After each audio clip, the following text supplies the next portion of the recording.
I accidentally called out a new colleague on lying about her language skills. So I work at this marketing firm, and we just hired this girl named Becca, who claimed she was fluent in Spanish on her resume, like completely fluent. The job posting specifically asked for bilingual candidates because we handle a bunch of Latino clients and need someone who can do presentations and translate documents without using Google Translate like an idiot. Becca seemed cool at first. She had this confident vibe and kept mentioning her extensive experience working with Spanish-speaking communities during team meetings. Our boss, Janet, was super impressed and even started assigning her all the Spanish client work immediately. Here's the thing, though. I'm actually fluent in Spanish. My mom's from Mexico, and I grew up speaking both languages at home. But I never really brought it up at work because my official role is in graphic design, not client relations. The red flag started pretty early. During our first team lunch, Becca ordered at this Mexican place by just pointing at the menu and saying that one to the server who was clearly waiting for her to order in Spanish. Weird, but whatever. Maybe she was just nervous. Then last Tuesday, we had this huge presentation for our biggest client, Mercado Fresh.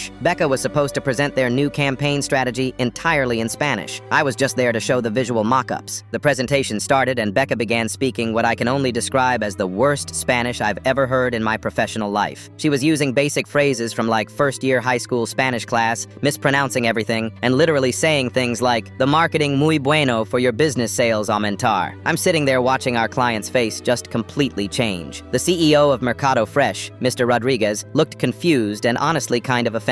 His marketing director was trying not to laugh, but the absolute worst part was when Becca tried to explain their target demographic. She said, and I quote, "Los customers who like to comprar things para their familia and friends much happy." Mr. Rodriguez stopped her mid-sentence and asked in perfect English, "I'm sorry, but are you actually fluent in Spanish?" Becca's face went completely red. She started stammering about how she was still warming up and how presentations make her nervous. But Mr. Rodriguez wasn't having it. That's when he looked directly at me and asked in Spanish if I understood what was happening. Without thinking, I responded back in fluent Spanish that yes, I understood perfectly, and apologized for the confusion. You should have seen Becca's face. Pure shock. She had no idea I spoke Spanish. Mr. Rodriguez then asked me to take over the presentation, which I did. I explained the entire campaign strategy properly, answered all their questions, and actually managed to save the meeting. They ended up loving the campaign. After the clients left, Janet pulled both of us into her office. She asked Becca directly about her language skills, and Becca tried to lie again, saying she was just having an off day, so I had to speak up. I told Janet that what we just witnessed wasn't an off day. It was someone who clearly didn't speak Spanish trying to fake it in front of our most important client. I explained that Becca had used incorrect grammar, made up words, and basically insulted our client's intelligence. Janet was furious. Not at me, but at Becca. Turns out she had specifically been hired for her supposed bilingual abilities and was being paid extra for that skill set. Becca got fired the next morning. Janet called me later that day and offered me a promotion to client relations with a significant raise, since I had actually saved our biggest account.